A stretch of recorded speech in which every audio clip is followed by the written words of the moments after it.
welcome to our podcast, The Wonders of Wicklow, Episode 1, The Secrets of Enniskerry. My name is Ruben. I'm Charlie. And I'm Cian. We are students in Enniskerry National School, County Wicklow. Our class has been working on this podcast for over 2 weeks.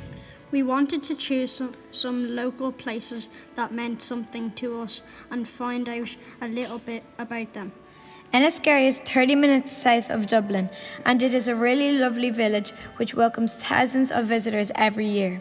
Enniskerry comes from the Irish Enniskerra, which means Ford of the Stones, and was built as a part of Powerscourt estate. We will find out more about that and the library, our school, the clock tower and the forge. So let's go to the Powerscourt posse. Hi, we're the Powerscourt Posses. My name is Clara, and today we are going to tell you all about our subject. Everybody we've asked agree that if you're visiting Enniskerry, Powerscourt House and Gardens is a must-see and do. It has survived from 1730 to now.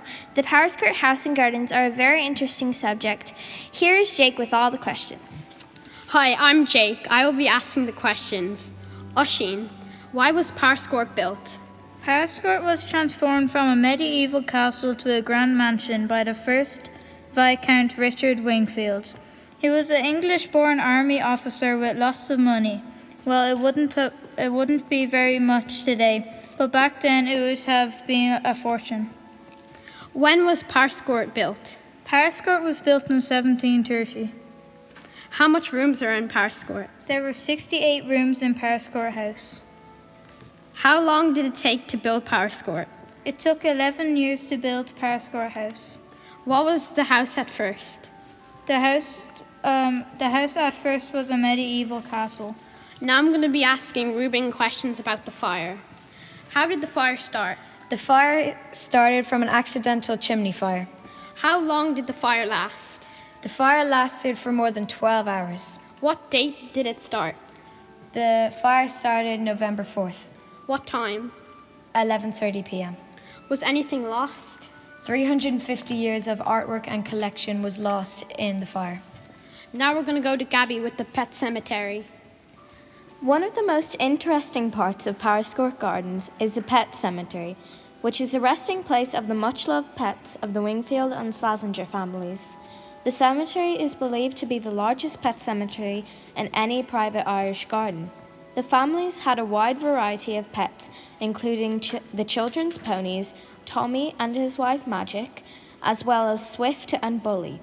Another favourite pet included Eugene, the Jersey cow, who had 17 calves and produced over 100,000 gallons of milk. Mrs. Mare, Little Bots and Doodles Chow are my favourite names from the cemetery and make me laugh all the time. Are your own pets' names as imaginative? When naming your next pet, you should go down to Powerscourt to get some ideas. You will also continue to see animals at Powerscourt Estate when visiting now. Keep an eye out for the Powerscourt horses, Boncho, Giddy and Glen Cree. You will find them grazing along the avenue as you approach Powerscourt House or in the field below Triton Lake, so make sure you check both. They're very friendly, so stop by to say hello. And if you're lucky, you may even spot a red squirrel or two. Now I'm going to ask Daniel some questions about the Italian garden. Daniel, when was the Italian garden designed? The Italian garden was designed in 1840, by an architect, Daniel Robertson. When was the Italian garden built? The Italian garden was built at 1843 when the 7th Viscount placed the first stone at age 7. And that is our podcast for you. Thank you very much. Howie, I'm Amber. I'm Leah. I'm Olivia. I'm Ella. I'm Charlie. We are going to talk about the historic library in the heart of Enniskerry. The library is on the outskirts of our amazing village. It is over 108 years old. After Lord Powerscourt made land available, Scottish-born Andrew Carnegie made a donation of £600. Andrew Carnegie was an American industrialist who made a fortune in the steel industry, then became a major philanthropist. A what? What's a philanthropist? A philanthropist is a really nice person who donates to people and places. Andrew Carnegie is the third wealthiest person of the modern period, with a net worth of 372 billion US dollars. Build plans were drawn up by Rudolph Maximilian Butler. Ted Archer from Greystones was commissioned to complete the build. It was built in 1910.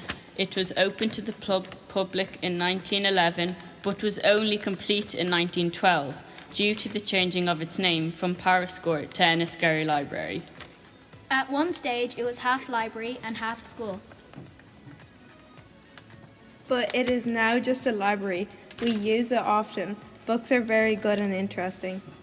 Desmond Fitzgerald was a member of the Irish Volunteers and was sent to Bray in 1915 to gather volunteers for the Irish Rising.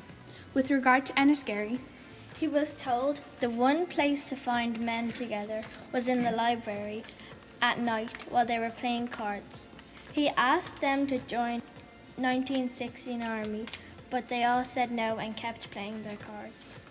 Thank you so much for listening. Hope you enjoyed. That's all from us. Bye. Bye. We are 6th class students at St Mary's and St Gerard's National School, which is in Enniskerry, North County Wicklow.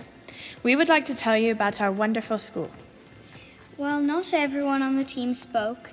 The two members that didn't speak put in just as much work as we did. The school was previously located in a fever hospital, then moved to the Carnegie Library, and then the current building in 1940. It is one of 2 primary schools in Enniskerry village.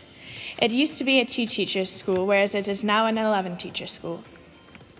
Miss Langan, who is the current principal, previously worked as a teacher at St Lawrence's. She took over from the previous principal, Mr Connor, at the start of 2017 and 2018 school year. A mural in the style of John Miro was painted on the back wall in the schoolyard. It was painted by 2 local artists, Bridget and Gerlinda, at the end of the school year of 2017 and 2018. Mr. Connor was the principal of the school for 25 years. He also taught Autumn School for 44 years. Mr. Connor grew up in Mayo. Mr. Slevin was the principal previous to Mr. Connor. There was an 8-classroom extension in 1978. The current school building was originally the school hall, split into 3 classrooms, the corridor, and the learning support classroom.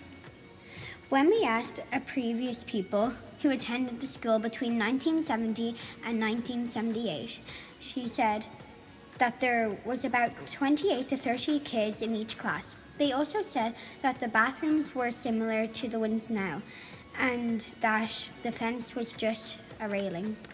When we asked another past people who attended the school from 1989 to 1997, he said that there was a choir. When he was in 2nd class, the monkey bars in the hall were bought, and Mr. Slevin was the principal up until 1st class and was then replaced by Mr. Connor. And that was our podcast on St. Mary's and St. Gerard's. Thank you for listening. This is our project on the clock tower. I'm James, and Seb will be asking the questions to Oscar, Fionn and Sean. Fionn, where and when was the clock tower built? The clock tower was built in the centre of Enniskerry in 1843. What is the clock tower made of? The clock tower is made of granite. Oscar, who designed the clock tower?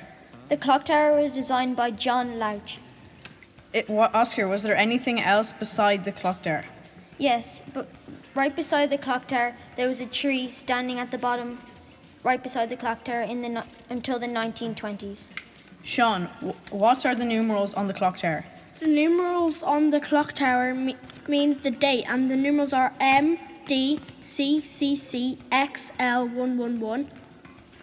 And finally, Sean, are there any fun facts about the clock tower? The clock tower is shaped like a shamrock because it was presented on St. Patrick's Day. That is it from us. Thanks for listening. Good day. Hello, my name is Owen and this is our project on the forge. A forge was the equivalent to a petrol station in the 19th century, a vital part to the workings of the village. This beautiful building with its horseshoe entrance was constructed in 1855 along with the blacksmith's house alongside it. The forge road running along the forge back towards the upper end of Enniskerry village was also built around this time, causing severe disruption to the tenants who had plots of land here. The forge was a granite blacksmith's, and it had made horseshoes and has an arrow loop above the door. I once took a walk up to the forge road, and I saw the forge with the sun setting in the background. I thought it was beautiful, and I'm sure you would too. This pretty little building was built as a forge by the Wingfield family of Powerscourt. Coach travel was the most common form of transport in the 19th century, and many wealthy Dubliners and Victorian holiday makers travelled from Dublin to Wicklow by this route. Ben Ryder was the last blacksmith to work at the forge, and he lived beside the butcher.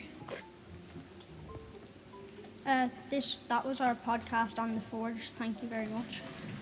We hope that you have enjoyed listening to our podcast. We think that you will have learned a little more about our wonderful village. Maybe you will come and visit. For more information on our school, visit www.enniskerryns.ie. Thanks to our teacher, Miss Carney. Our Heritage Expert Peter Baxter, the Heritage in Schools scheme for funding this project. Thanks to our classmates who researched, wrote and produced this podcast. Bye.